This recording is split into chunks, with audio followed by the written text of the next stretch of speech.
আসসালামু আলাইকুম। Welcome back to my channel. আশা করি ভালো আছেন। আজকের পর্বে থাকলো পাবদা মাছের রেসিপি।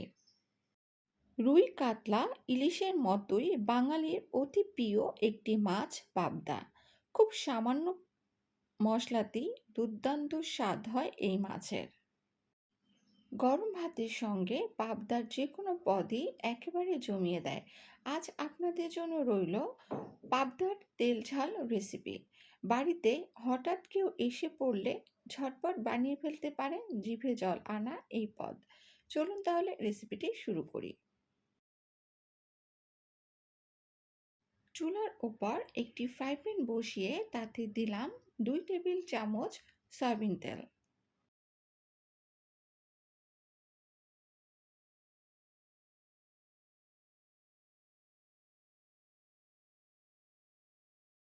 এবার তাতে দিলাম পেঁয়াজ কুচি।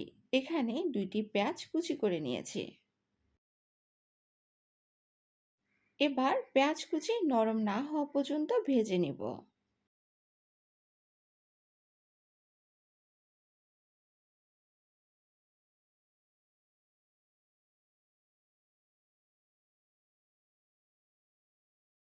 এই পর্যায়ে দিলাম সামান্য কিছুটা পানি যাতে মশলা পুড়ে না যায়। এবার একে একে বাকি মশলাগুলো দিয়ে দিব। দিয়ে দিচ্ছি 1 টেবিল চামচ পেঁয়াজ বাটা, হাফ চা চামচ আদা বাটা, হাফ চা চামচ রসুন বাটা,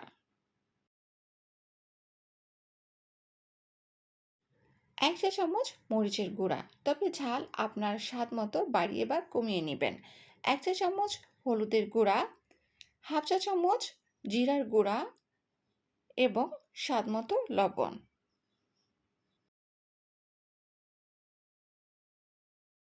এবার সব মশলা খুব ভালোভাবে কষিয়ে নিব।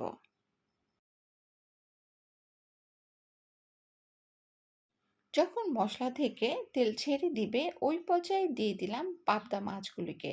আর মাছগুলোকে আমি পূর্বে থেকেই সামান্য মরিচ, হলুদের গুঁড়া ও লবণ মাখিয়ে 20 মিনিট রেখে দিয়েছিলাম।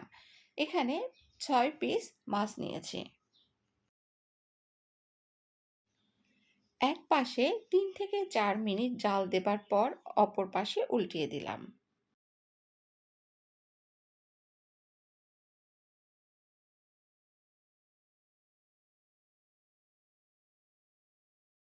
অপর পাশও আমি 3 থেকে 4 মিনিট জাল দিয়ে দিয়ে দিলাম 6টি কাঁচামরিচ আর হাফ কাপ পানি।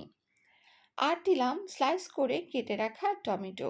এখানে একটি টমেটো নিয়েছি। আর দিলাম পরিমাণ মতো ধনিয়া পাতা কুচি।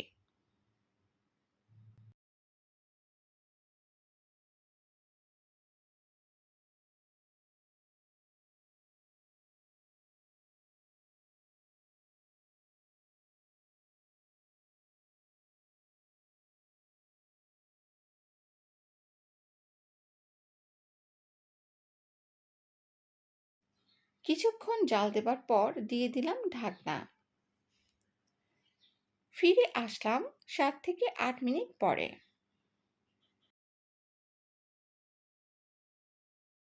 যেহেতু পাবদা মাছ নরম তাই চামচ দিয়ে নাড়তে গেলে ভেঙে যেতে পারে।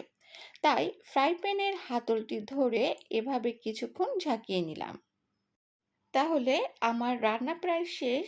আপনি আপনার পছন্দ মতো ঝোল রেখে নামিয়ে নেবেন। আর এই পাবদা মাছের তেল ঝাল রেসিপিটি দুপুরে গরম গরম ভাতের সাথে খেতে কিন্তু দারুণ লাগে।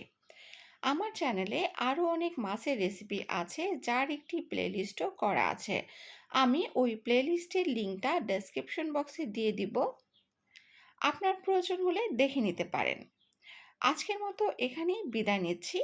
সবাই ভালো থাকবেন, সুস্থ থাকবেন। আমার জন্য দোয়া করবেন। আল্লাহ হাফেজ।